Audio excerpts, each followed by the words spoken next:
really tough and they're really rough and nothing's working, but there's something inside of you that says, I just have to follow that because you don't know who you're going to meet. Welcome to the Binge on Self-Love podcast. My name is Anna, but you can call me Anshi, and thank you so much for tuning in. Binge on Self-Love podcast is about navigating binge eating disorder struggles, disordered eating, and negative body image.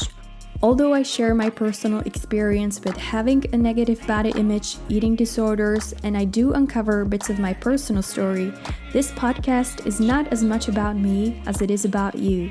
Beautiful human beings who struggle, who fight, who grow, and who evolve every single day. This podcast is for anyone who wants to feel supported on their recovery journey and simply for anyone who's trying to improve their relationship with themselves. I believe together we can turn something so negative, such as binge eating, into something more positive and hopefully go from binging on food and self-hatred to binging on self-love. Subscribe to the Binge on Self-Love podcast on your favorite platform and tune in every Tuesday for a new episode. But there's something inside of you that says, I just have to follow that because you don't know who you're going to meet.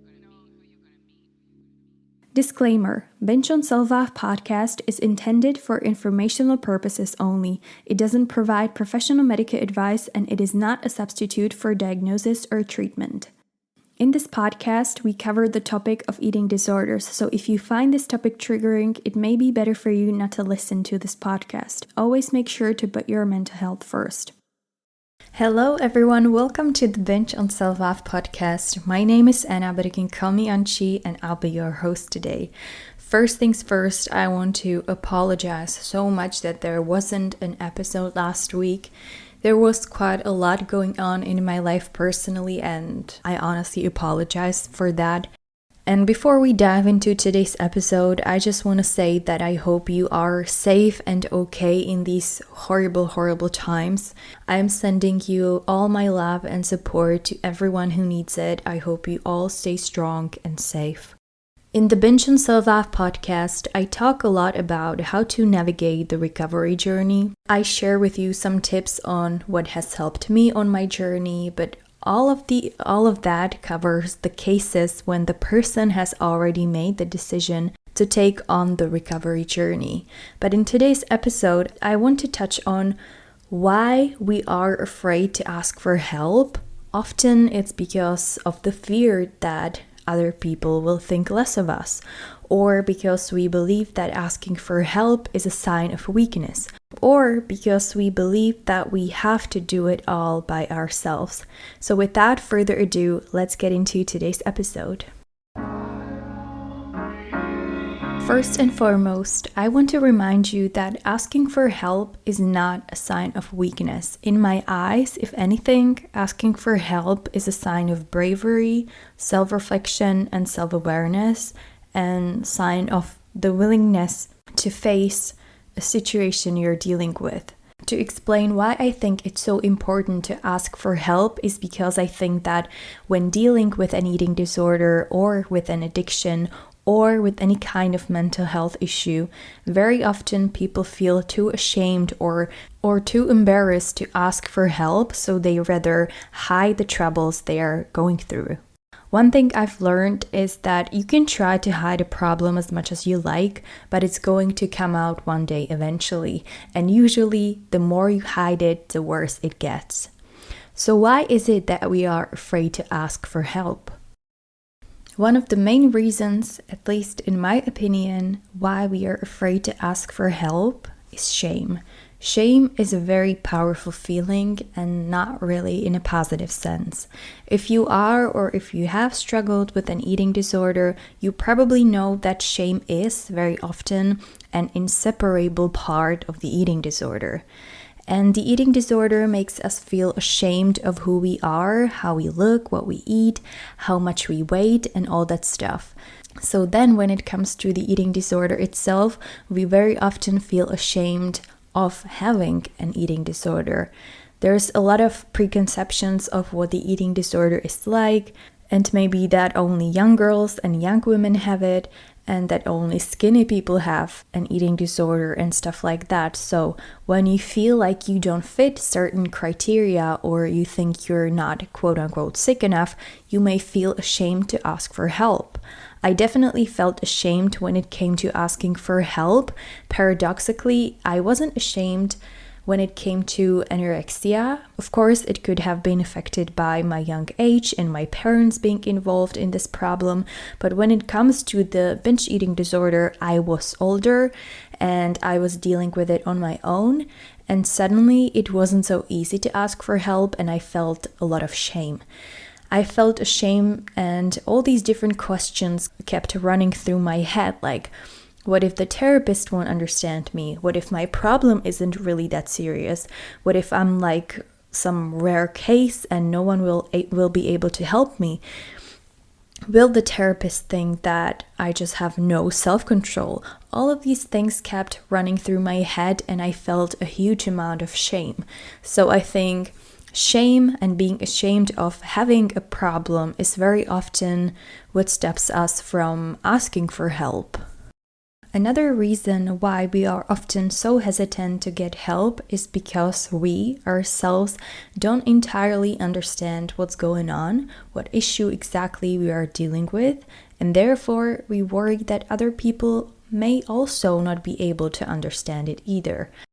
I think it's the fear of not being understood and somehow taking that as proof for ourselves that there clearly must be something wrong with us then, if nobody else is able to understand us.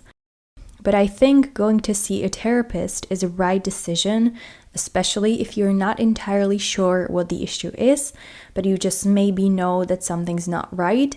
But also seeing a therapist if you know what the issue is, but you're just not really sure how to deal with that issue. I personally regret that I haven't started therapy earlier when it comes to the binge eating disorder, because it has helped me. Another reason why I think we are hesitant to ask for help is that we worry that we will come across as weak. This obviously doesn't apply just to the eating disorder. I think the whole mental health area is still somewhat surrounded by this asking for help is a sign of weakness vibe.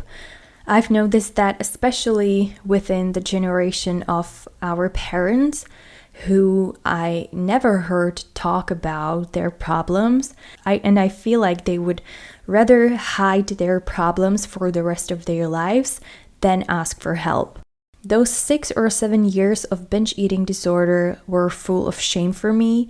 I felt ashamed for binging, I felt disgusting, and I felt disgusted with myself. And it took me years to gather the courage and ask for help. We think that asking for help means showing our weakness, and we think that's a bad thing. But I honestly think that if anything, showing that we have a certain problem makes us more human and more relatable. I think that all that matters is that you get better and you get the help that you need. Another reason why I think we're often hesitant to ask for help is the belief that we will and that we have to deal with our problems on our own. Maybe we think that we shouldn't bother anyone because everyone has tons of their own problems. Maybe we don't have anyone who we think could help us or support us, and maybe we just think something like, it's my problem, so I have to deal with it on my own. I can only speak from my experience of what I've witnessed when it comes to my closest ones, but I think this is often the case with people who are proud or their ego won't let them admit that they may have a problem that they don't know how to handle on their own. I have a person in my close circle who's been telling themselves for 12, 15 years that they can do it on their own while they don't. And it's honestly really sad to witness and not to be able to do anything about it. But I think if you have a problem and you feel like you could use some help, then all ego and pride aside and get the help that you need. It doesn't matter what anyone else will think or say. What matters in that situation is you and you getting better and getting the help that you need. And that help can come in many forms. It can be seeing a therapist, online therapy, going to a doctor, admission to a treatment center, confessing to someone you love and trust, joining a support group, whatever it might be. Just find what works for you and keep in mind that you don't need to be on your own in anything that you're going through. Last but not least, one more thing that I think often stands in our way when it comes to being vocal about our problems, especially the mental health problems, has a lot to do with the way we were raised, as well as with the culture we grew up in. When I started to get a little more interested in mental health, I've realized how privileged I am to be able to talk about it and to live in an age where I can get help.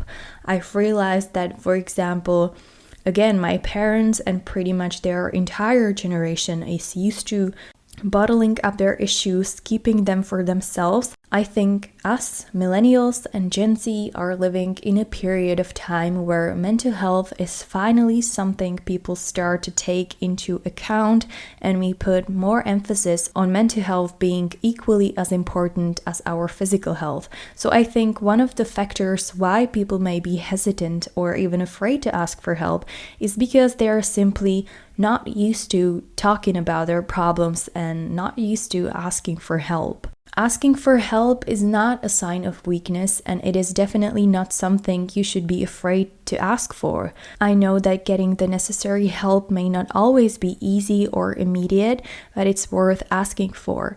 Any kind of problem that we share with someone and that we actively start to deal with means that we are taking a step closer to a better and healthier life. I'm speaking in general a lot in this episode. All of what I've said today can be applied to pretty much any kind of problem we deal with, whether that's our mental health, physical health, eating disorders, addictions.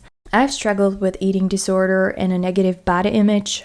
I have close people around me who struggle with addiction, and I realize how important it is not to be afraid to ask for help and not suffer privately and alone.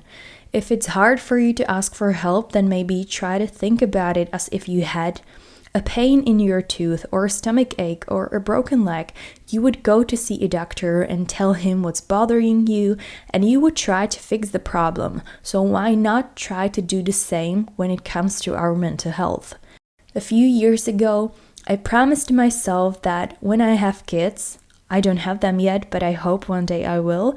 I want to teach them from early on that we have physical health and mental health, and that we should take equal care of both. Just because the mental health may not be so easily visible, it doesn't mean we shouldn't care about it or that we should struggle with everything privately and never ask for help if we feel like we could use some.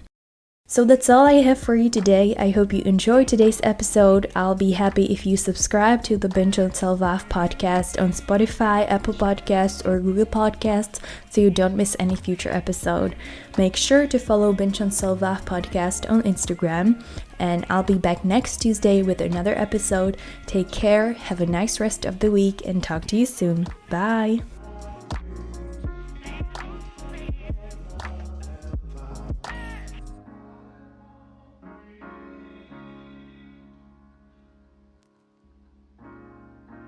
Have to be your biggest fan.